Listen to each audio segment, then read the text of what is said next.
Bonjour, donc aujourd'hui nous allons papoter un petit peu autour de The Rig. Donc moi je suis le cyborgien et si je fais ces vidéos c'est pour vous communiquer ma passion. Aujourd'hui je parle de la série sur Amazon The Rig. Alors, il me semble qu'en français ils ont traduit ça par Dans le brouillard des abysses, enfin traduit ça, c'est le titre en français, c'est Dans le brouillard des abysses. Et pour vous présenter un petit peu la série, donc commençons par le synopsis. Alors le synopsis c'est le suivant. Sur la plateforme pétrolière Kirshon Bravo, stationnée dans les eaux de la mer du Nord au large des côtes écossaises, l'équipage, qui se prépare à revenir sur le continent, est interrompu par un mystérieux brouillard, brouillant toute communication avec le rivage et le monde extérieur. Les personnes prises au piège s'interrogent sur les forces en présence, jusqu'à ce qu'un accident les amène à se demander à qui elles peuvent vraiment faire confiance. Alors moi je vous le dis direct, cette série-là, j'ai dû passer à côté au moment de l'annonce. Il n'y avait aucune personne dans le projet qui m'intéressait. Il n'y avait rien du tout en fait dans le projet qui m'intéressait. C'est uniquement en voyant la bande-annonce et quand j'ai vu la petite atmosphère mystérieuse qui se dégageait que je me suis dit ah putain, elle est peut-être pour moi celle-là, elle est peut-être pour moi. C'est parce que le showrunner ne connaît pas. Je crois que c'est un auteur de romans écossais. Je connais pas du tout. C'est pas ma culture vraiment, hein. Au casting, il y a donc, je crois que c'est Johan Glenn, si je ne me trompe pas dans la prononciation du nom. Johan Hein Glenn, ouais, donc c'est un acteur récurrent de Game of Thrones. Le faciès, à mon avis, il doit vous dire quelque chose. Donc l'ambiance, en voyant la bande-annonce, m'a fait dire que, ah, c'est peut-être une série pour moi ça. C'est peut-être une série qui pourrait être mon kiff. Parce que, pour expliquer rapidement l'ambiance que il faut que je vous parle de deux films de John Carpenter, qui est pour moi un grand maître du cinéma de fantastique. C'est The Thing et c'est Fog. Alors The Thing, c'est ce film où on voit une équipe de chercheurs isolés en plein milieu de l'Antarctique découvre un corps enfoui sous la neige depuis plus de 100 000 ans.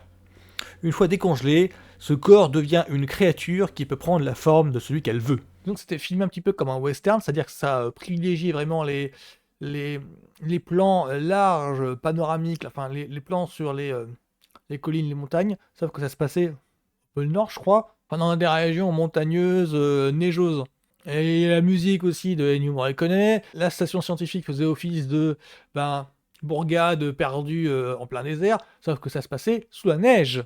Tout ça pour qu'on nous refasse bien ressentir l'isolement des personnages principaux. Et pour The Fog, je crois que c'était un truc dans le genre... Oui, alors le délire de The Fog, simplement que dans le port d'Antonia Bay, certaines nuits, il y a une brume qui se lève. Une brume maléfique et qui commence à semer la terreur et la mort sur son passage. Mais c'est surtout l'arrivée de la brume, en fait, dans les quelques plans que l'on voyait dans The Ring, qui m'ont méga fait penser à Fog. Ouais, parce que les plans sur les regards qui regardent la brume avancer et les plans sur la brume qui...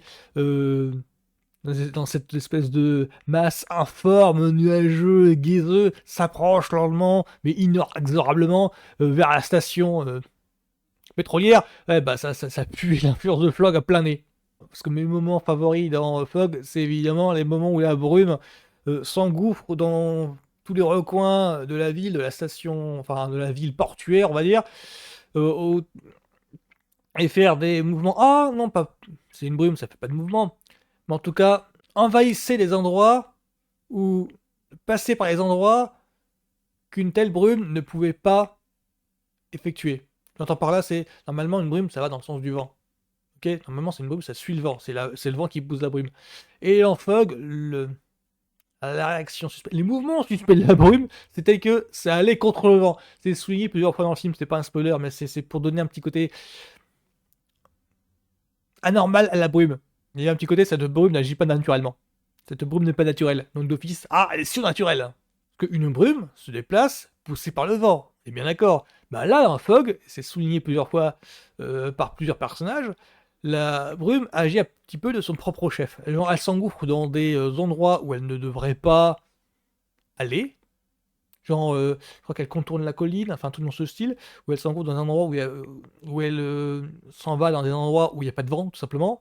Après, je spoil pas le truc, mais disons il est question de pirates fantômes, on va dire, pour faire plus simple. Et je m'attendais à ce genre de délire-là, pour tout dire, dans The Ring. Je m'attendais à ce qu'il y ait au moins un personnage qui fasse mention de ça.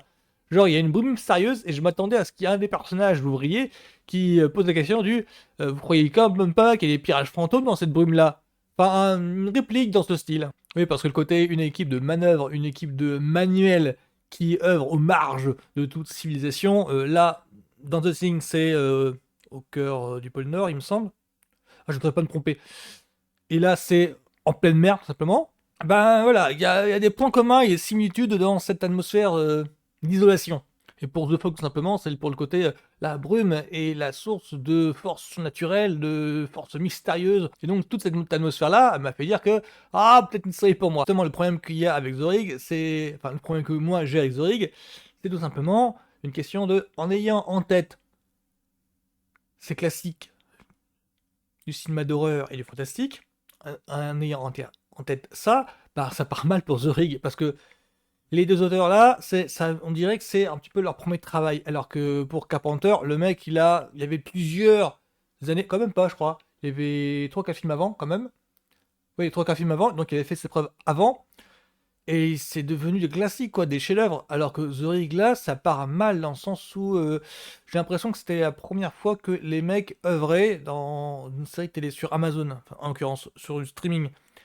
Et on sent ça, on sent que c'est maladroit dans la mise en scène, on sent que c'est maladroit dans l'écriture. Point négative, c'est que tout simplement, on sent que c'est fait avec trop petits bouts de ficelle de temps en temps. Ah, les fonds verts qui sont flagrants, ouais, ça pardonne pas. Je veux dire, on est dans une station pétrolière, il y a des hélicoptères en fait, qui peuvent arriver, il y a du vent par exemple. Dans les dialogues, on décrit les rafales, on décrit en fait la puissance du vent, les forces qui les entourent en fait de leur environnement. Et sauf qu'à l'écran, on voit pas ça quoi. À l'écran, ça pue le côté le tournage fait en studio parce que ils n'ont pas le choix, ils vont pas tourner en pleine mer vraiment, donc tournage en studio, comme les Grey's Anatomy, comme les FBI et compagnie, bah, c'est tourné en studio la plupart du temps. Donc, et on sent ça, on sent ça. Je prends par exemple une scène où il y a un hélicoptère qui se pose sur la station, sur la plateforme, et donc il y a des personnages autour qui se précipitent en fait pour gagner l'hélicoptère. Le problème qu'il y a, c'est que le vent ne sort pas du tout. Ça pue le studio en fond vert. Mais dans les points positifs, hein, dans les points positifs, c'est que c'est finement écrit en fait. Alors quand je dis finement écrit, c'est solidement écrit plutôt, je dirais. Dans les personnages, on s'attache très vite aux personnages. Il y a une dizaine de récurrents quand même, et dans les dizaines, évidemment, il y a Johan Glenn qui se détache, c'est le plus charismatique. Mais sinon, il y a deux personnages moi, qui ont retenu mon attention. Il y a un personnage de médecin, il y a un personnage d'auxiliaire quelque chose. Enfin bon, grosso modo, il y a une poignée de personnages auxquels je me suis attaché. Je crois que le problème que j'ai avec The Rick, c'est simplement le suivant. Je m'attendais à une mini-série en fait.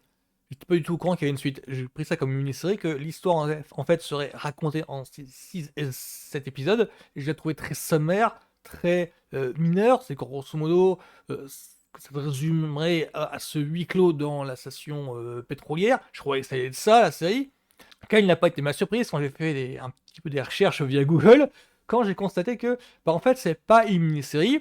Il y a une saison 2 de prévue et le showrunner est déjà au travail, quoi. Donc, en fait, cette mini-série-là, c'est juste une saison 1 d'introduction qui nous montre les personnages dans leur milieu de routine. Et à partir de la saison 2, on devrait voir ces mêmes personnages-là confrontés à la menace qui les ont accaparés dans la saison 1, être étendus. En cela, du coup, ça plus intriguant pour moi. Parce que je m'attendais plus à une série au croisement de The Thing et de Fog, qui allait se contenter de ça comme statut. Et au lieu de ça, le showrunner laisse augurer quelques trucs de non, mais là, ça va être super intéressant, vous allez voir, parce que, en fait, les personnages, on va voir la menace grandir à travers les yeux des personnages présentés dans la saison 1. Et là, ça m'intrigue pas mal. Du coup, ça m'intrigue pas mal. Et du coup, ça me donne envie de voir la suite. La série était suffisamment efficace, au niveau visuel, j'entends, parce que au niveau visuel, alors autant ce n'est pas à la hauteur des œuvres comme The Fog et comme The Thing, autant c'est pas à cette hauteur-là, mais ça arrive quand même à trouver quelques variantes. On nous refait pas le coup il y a un personnage qui est contaminé et la parano englobe parcourt tous les autres personnes dans la station. On nous fait pas le coup de ça. Par contre, ce qui est intéressant, c'est qu'on nous montre donc un endroit dans la station qui est contaminé, et la façon dont c'est contaminé, avec des spores, avec des plantes par exemple, ça donne des bons effets visuels. On voit je sais pas ce que c'est les graines qui planent dans les airs, ça a un bon effet, et il y a une image, on en profite pas mal. C'est classique, hein, visuellement c'est classique, mais n'empêche que, j'ai l'impression que le directeur photo et les réalisateurs ont profité du: «Ah tiens, il y a un truc à faire, le scénario, faut peut-être, on va peut-être essayer de shader un petit peu le visuel». Enfin, il y avait peut-être des intentions, qui parcourent ça. Moi, c'était plutôt pour les personnages, hein, que ça m'intéressait. C'est le côté-là des personnages, ordinaires confrontés à des situations extraordinaires. C'est juste pour ça, c'est qu'on nous présente des personnages qui sortent de leur routine, c'est qui ont une vie, pas banale, mais routinière quoi, tout simplement. Et là, ils vivent un truc qui les sort du carcan. C'est juste pour ça que, ça m'a été trépidant, parce que tous les visages des acteurs m'étaient inconnus. Ça m'a pas empêché d'accrocher. Au contraire. À part Ewan Glenn, qui est donc pour moi la star du show, les autres, je me disais, je les ai jamais vus autre part, faut que je me renseigne là. C'est comme ça, c'est l'effet que ça m'a fait en tout cas. Donc The Rig, pour moi, c'est très efficace. Évidemment, quand on compare ça à des super œuvres modèles comme The Thing et Fog, ça ne soutient pas la comparaison un seul instant. Mais moi, ça fait plaisir de voir un truc qui se veut juste efficace. Ça s'assume comme un temps un thriller fantastique et point, ça ne veut pas faire autre chose. Donc ça parle un petit peu de la vie d'avant pour les personnages, histoire de leur donner de la substance, mais ça ne